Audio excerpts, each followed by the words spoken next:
When you go to school and they ask you what are the basic amenities of life, you write food, clothes and shelter, and they will mark it for you. That's a lie. Those are the basic amenities of life in the West and not in Africa. Basic amenities of life is things that you cannot survive without. Basic amenities of life is something that a man on earth cannot live without.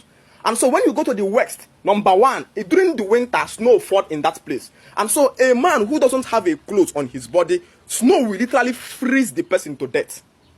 When you go to the West, a man who doesn't have a house, when winter comes, winter will literally freeze the person, or the person will die out of cold. But when you come in Africa, an African man can survive without a house. An African man can survive even without a clothes. One thing an African man can never survive without is food.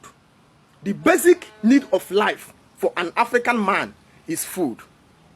And that is why African is advantaged with the soil. Every part of African land is manure. When you go to England, when you go to the West, they are part of the nations where it is meant for agriculture, where you can plant and it will grow. But when you come in Africa, the whole land of Africa is fertile. So the advantage of an African man is food production.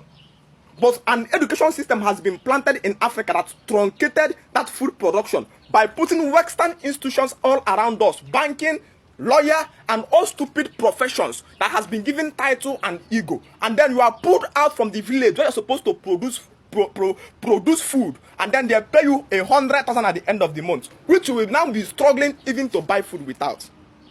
Have you asked yourself, why is it that an average monogamous man today have a wife and 4 children and he's struggling to feed just the 4 children, but your ancestor have 5 wives and 20-something kids and all of them are feeding comfortably? It's because your ancestor understand the principle of producing food we eat.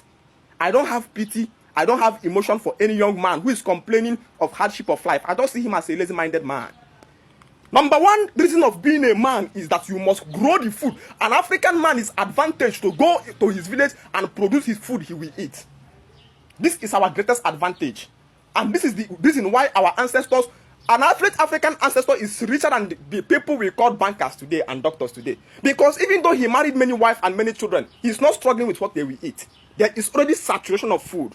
Because food production is the basic need of life our ancestors understood. So a man is justified according to how his strength is in tilling ground. When you want to marry a man, they will ask you, how far can he till ground? I'm not talking, okay, I have a farmland. I will go and do video.